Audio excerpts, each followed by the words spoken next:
Namaste. Blessings and salutations to the Siddha Gurus and to all the teachers who have shared their wisdom throughout the ages and helped us, seekers like you and I, to transcend their own suffering and sorrows and awaken to their true nature. And that is just what we're going to be talking about on this episode of the Mantra Corner. Now, if we haven't met before, my name is Koharlan, and on the Mantra Corner we discuss things like non-duality, freedom from suffering, liberation, and, is it really possible to attain enlightenment?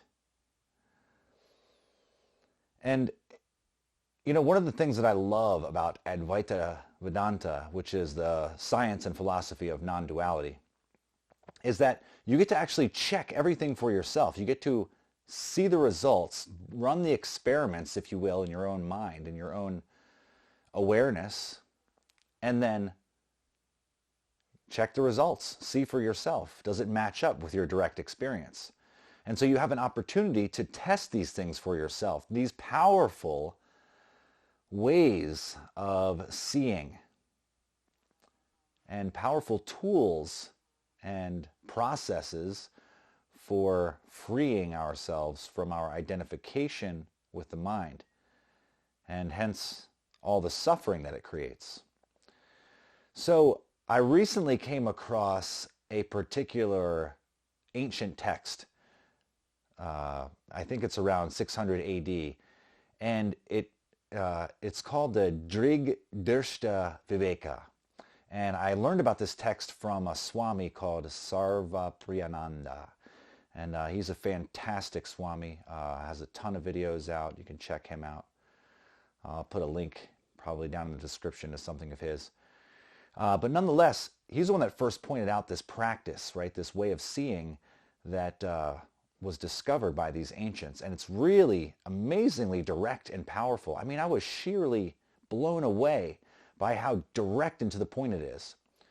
And, without further ado, let's just talk about it real quick and then get right into experimenting with it and, seeing what your experience is directly, to see if you can grasp this, so to speak, what the author of this great text is trying to point to. And so the way that it works is Drig Drisya is seer and seen. So the text is basically showing you and delineating ways in which to essentially identify the difference between the seer and the seen, between subject and object. And it's very interesting. It starts by just becoming aware of your eyes versus what the eyes see. So just start right now. Pick something in your awareness. Just pick an object in your visual field. It could be a book, a lamp, a table, a tree, whatever it is, doesn't matter. But make it something that, isn't a person for the purpose of this experiment. Just for now, it might make it easier. Some sort of inanimate maybe, or static object. And just notice how the eyes are the seer, right? And the object is the seen.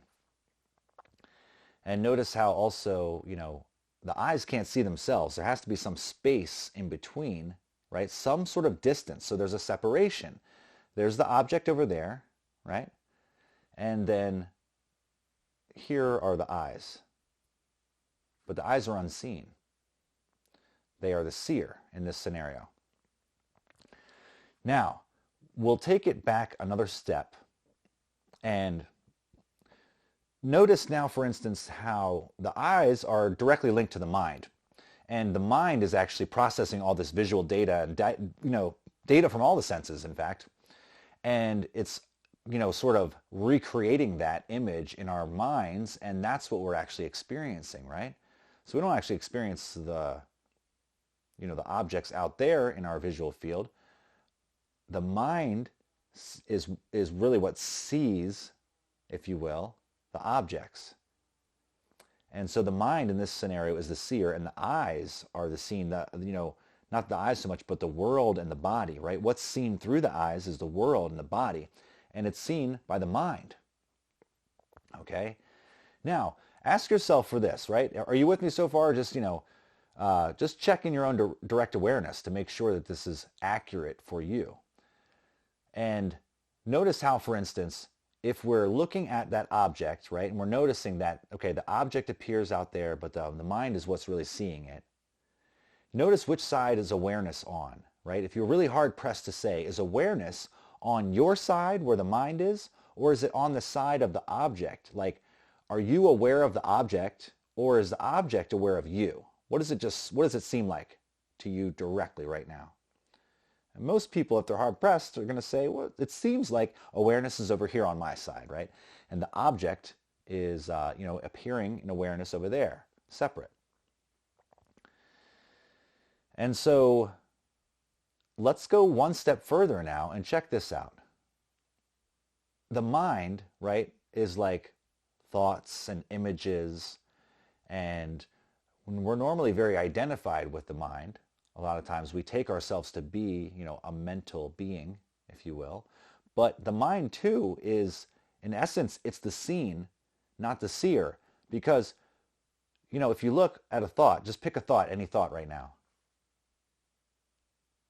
Your mind probably was just totally blank, wasn't it?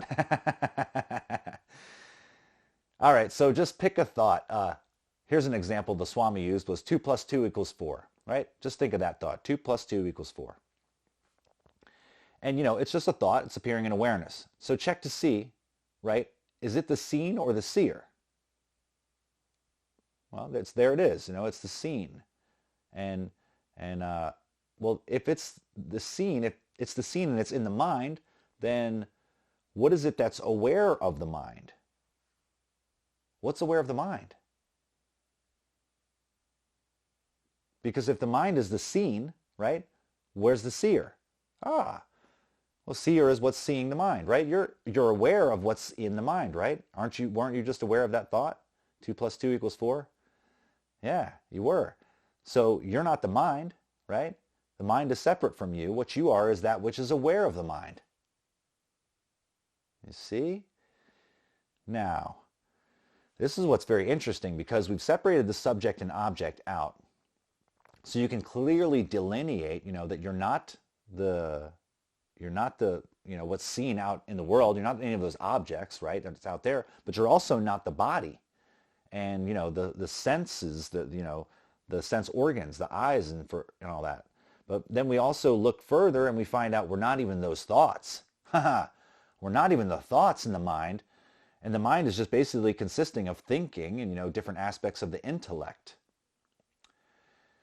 And so, isn't this quite interesting now? So we look and we see that there's a witnessing aspect, a seer, if you will, that's separate from the mind, that's separate from the body, that's separate from the world itself, that actually is the witness that sees all of that. But here's the thing, if we try to become aware of it as an object,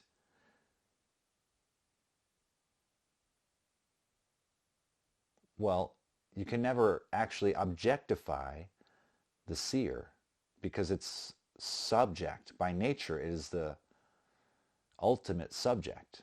It's ultimate subjectivity. It's not even a subject because that kind of objectifies it. It's just this subjective nature in which our entire experience of life, everything, our waking life, our dreaming life, and deep sleep all appears within this vast, infinite, unbound awareness, which is not the thoughts, not the body. Now it's related to the thoughts, sure. It gets the sensory information from the body as well, so it's related to the body functioning. But it's not dependent on the body. You see, it's the awareness that the body depends on. And if you just check for this, you'll see. But don't take my word for it.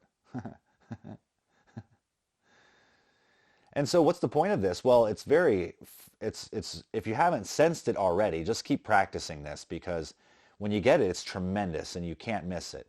And what will happen in some measure is you'll notice that which was clinging, that which was holding on and clinging, right, to suffering, to pain, to an identification, to limitation in some form, it starts to, well, drop away and dissolve. The clinging, unwinds. And we're left with this self-shining, essential nature that, my God, it's been here all along and we never even noticed it so many of the times. So much of the time, that's what we find. It's just like, it's utterly amazing. How could we miss that? But we're so identified with the mind and its stories and the body, But all those things are changing. And this essential nature, if you look, notice, it never changes. It always is the same I, the same felt sense of I am. It's just that I am gets mixed up in all these other things. I am the body, I am my thoughts, I am my problems, I am my feelings. So when I feel bad, now I'm miserable. I am miserable, you see? But when we see that, I'm not miserable. I'm not actually the body. I am the consciousness which is aware that the mind is thinking the thought, I am miserable. And the body feels bad. And to see, once that's actually seen and recognized, that's freedom, baby.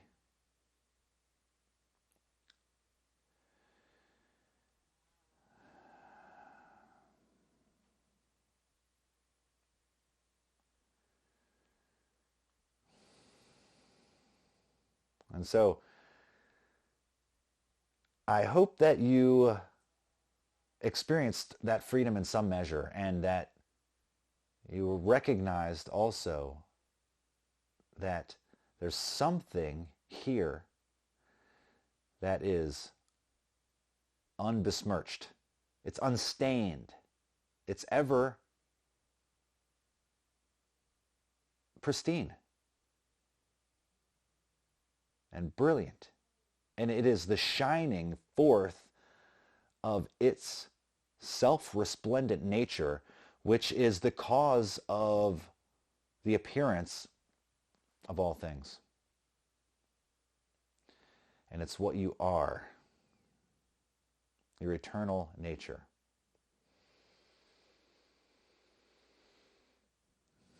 And that's pretty damn cool.